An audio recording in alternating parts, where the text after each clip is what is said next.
na sijakuja hapa matembezi. I have come here because we have serious business between our two countries and we share a common destiny. And I like the statements that have been made here. We want to recalibrate our relationship. We want to re-engineer our engagement because, as has been said here, Kenyans are not enemies of Tanzanians, and Tanzanians are not enemies of Kenyans. Our enemy is poverty, unemployment, and lack of development. And we can confront this enemy together. We will succeed together. The sooner and the faster we understand that, the better for all of us, and the sooner we find the solution. Look at what has happened in just 2 years. We have investors taking up opportunity in Kenya to the tune of $300 million in just 2 years. And they are not just taking up opportunity in Kenya. They are using government, Kenyan financial institutions to acquire those businesses. That is how collaboration works. Instead of complaining, look for the opportunity and take it up.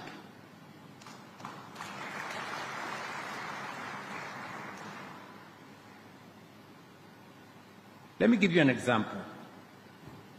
When Infront decided to buy shares and take over Bamburi Cement, some business people in Kenya came to complain to me, why are you allowing these Tanzanians to buy Bamburi Cement? This is our blue chip company. And I asked them, you didn't complain when Bamburi was owned by the French. How does it become a problem if it is owned by a neighbor in Tanzania? So are you telling me it was okay for the company to be owned by a French company and you have a problem if it is owned by a Tanzanian national, an East African, a neighbor? This is the kind of mentality we want to kill.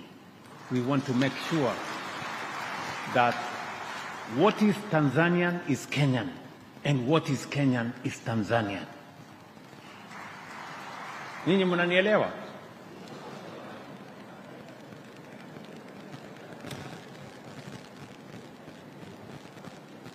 Investment flows are equally strong.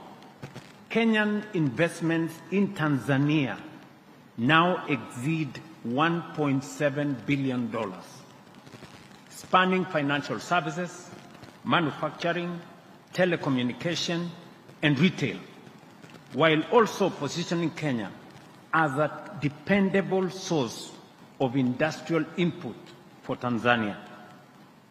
Tanzanian investments in Kenya, now over $330 million, are on the rise, particularly in tourism, manufacturing, energy, and agriculture.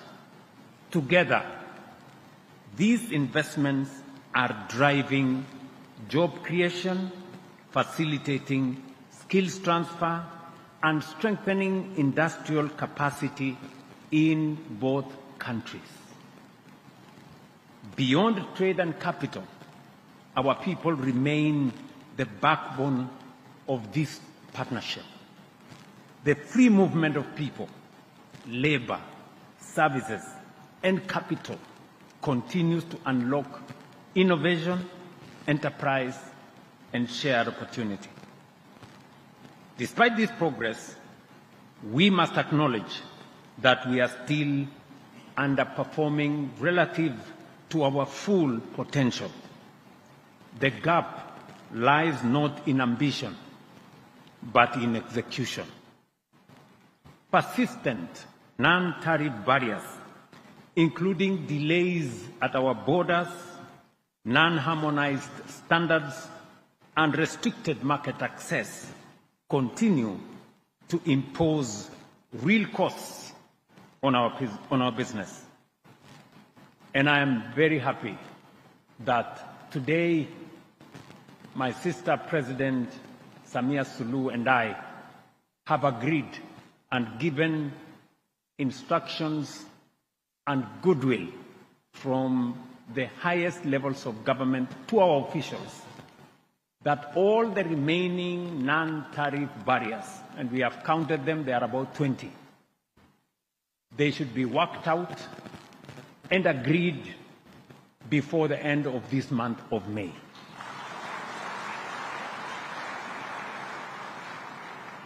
So that we can provide a seamless opportunity for our business people to work. Looking ahead, there is urgent need to enhance the building blocks of an efficient business ecosystem through infrastructure and connectivity, which are pivotal in unlocking our shared competitiveness across all sectors. Efficient transport networks, modernized ports, and robust digital systems will continue to be more consequential than ever before in lowering trade costs and amplifying regional value chains and potential.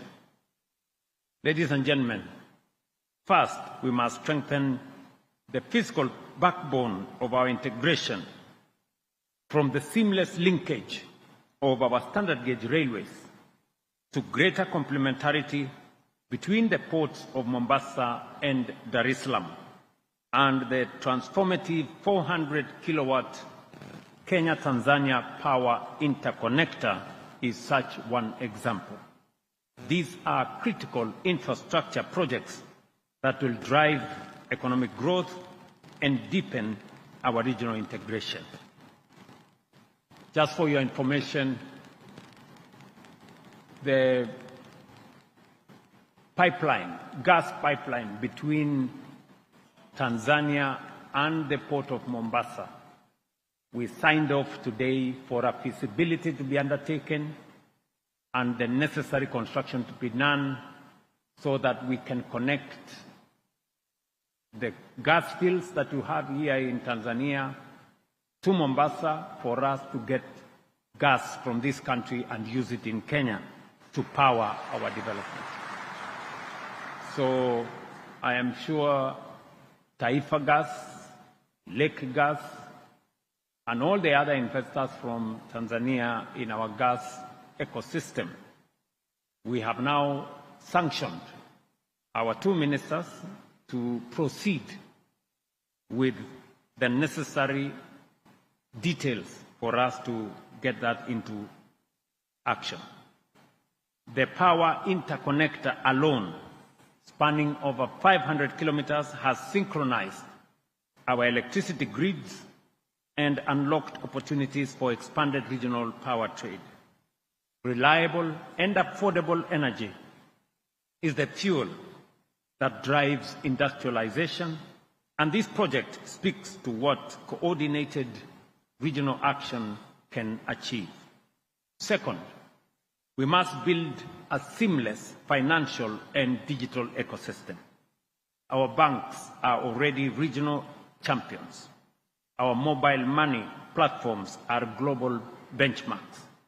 The next step is clear: real-time, cross-border payments, interoperable fintech systems, and deeper capital market integration to unlock the digital economy at scale.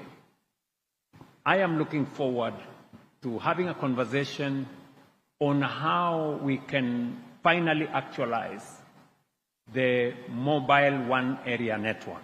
As you know, phone calls today from Kenya to Uganda and Rwanda are considered local telephone calls. There is still a problem. We still consider a phone call to Tanzania that it is a foreign call. Foreign to where? You know?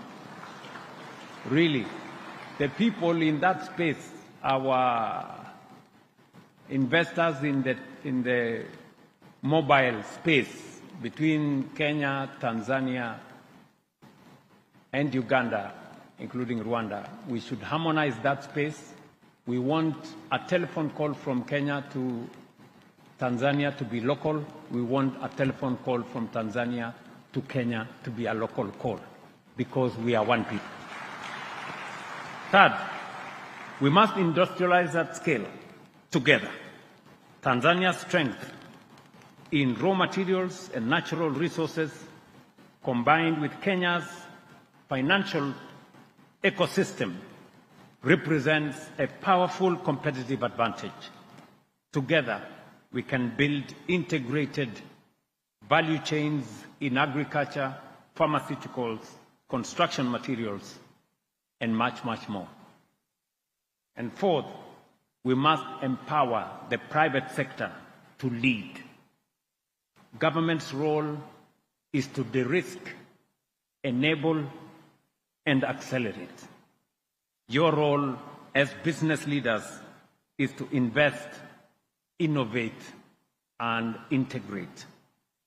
A target of $500 million in new cross-border investments and $1 billion in trade over the next 3 years is ambitious, but entirely achievable if we act with purpose and alignment. Arising from this forum, we are making clear, actionable commitments. On non-tariff barriers, I have said we must transition from seemingly endless discussion to execution. Our governments will establish a joint mechanism to eliminate all outstanding barriers, publish a time-bound resolution plan, and implement a continuous monitoring system to ensure new barriers are addressed swiftly and conclusively. On private sector engagement, we fully support the establishment of a Tanzania-Kenya Joint Business Council as the central platform for structured collaboration, and I'm very happy that the business communities have signed an MOU here to facilitate. Through sector-specific working groups, we will ensure continuous engagement and translate private sector priorities into investments, partnerships, and measurable outcomes. Beyond the Joint Business Council, we will institutionalize the Tanzania-Kenya Business Forum as an annual platform to review progress, track implementation of commitments, and unlock new opportunities. The forum we have had here today, and I want to encourage the private sector. If you want to make things easy, get partners from Kenya into your business and get partners from Tanzania into your business.